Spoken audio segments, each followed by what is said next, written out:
Salut à tous. Aujourd'hui, j'aimerais vous apporter un éclairage sur la carrière de Thierry Ardisson et sur ce qu'elle révèle d'un point sensible, un point tabou.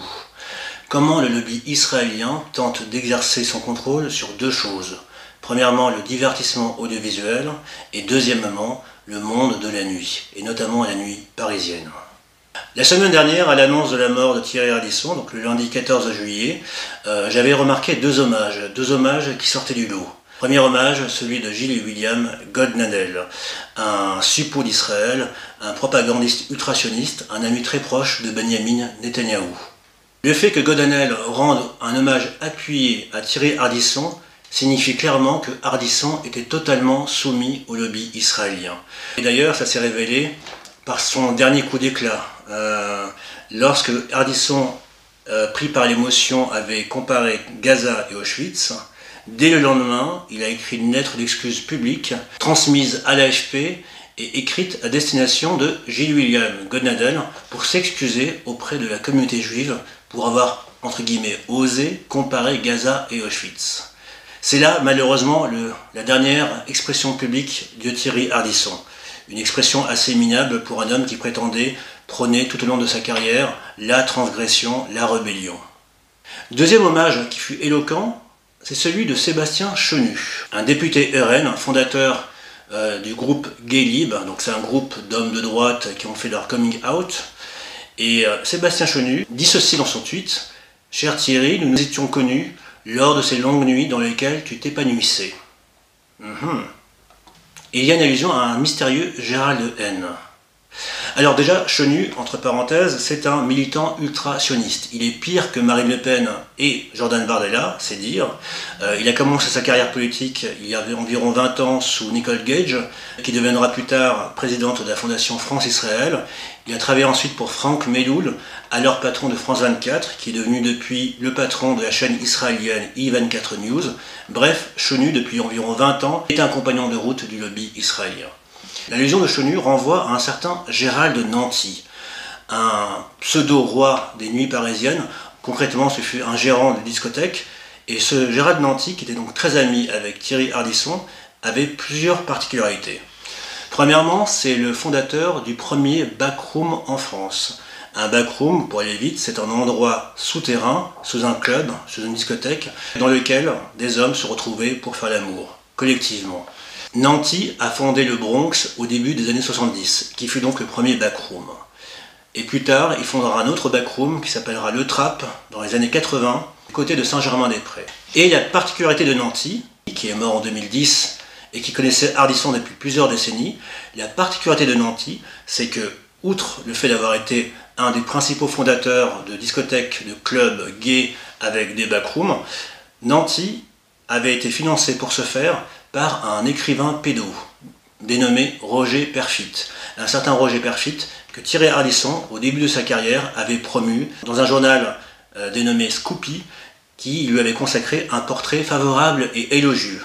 Et Nanty avait aussi une autre particularité. Nanty était très ami avec Régine Zilberberg, sa collègue des nuits parisiennes, celle qui gérait d'autres discothèques à Paris.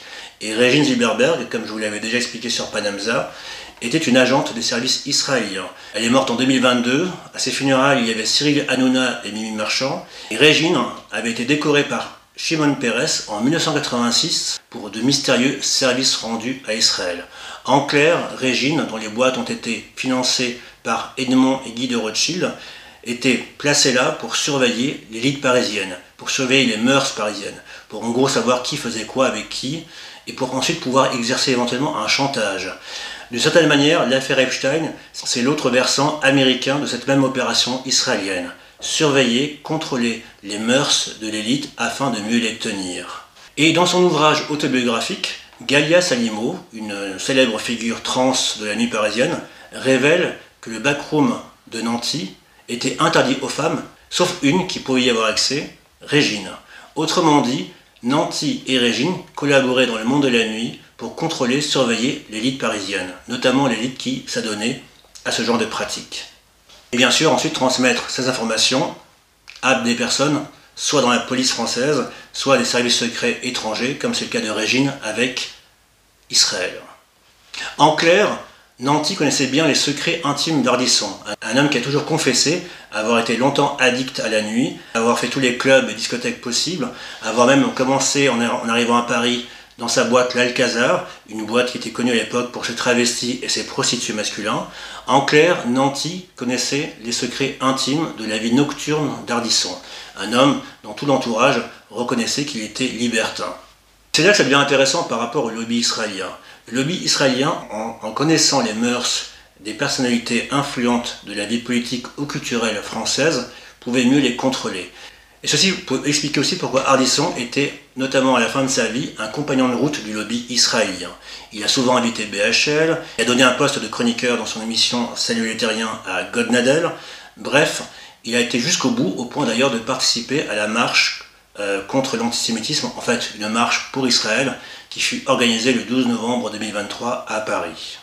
Et il faut aussi se rappeler que tout cela prend sens quand on sait que Ardisson a longtemps déroulé le tapis rouge à Gabriel Maznef, un autre écrivain pédo, comme Roger Perfit, dans ses émissions où Maznef était traité royalement. Bref, la connexion intime, discrète de Thierry Ardisson avec son ami Gérald Nanty, un homme qui connaissait les secrets du tout Paris mondain, et notamment les secrets les plus glauques, la connexion Ardisson-Nanty explique beaucoup de choses. Parce qu'il faut savoir aussi que Nanty était non seulement l'ami de Régine, donc une agente d'Israël, mais aussi de Madame Claude. Madame Claude, souvenez-vous, c'est cette fameuse gérante d'un bordel de luxe à Paris, dans lequel beaucoup de personnalités importantes du monde entier sont venues s'acoquiner avec ses employés. Et on sait maintenant que Madame Claude travaillait main dans la main avec la police française pour donner des informations sur ses clients qui venaient donc s'adonner à ses plaisirs.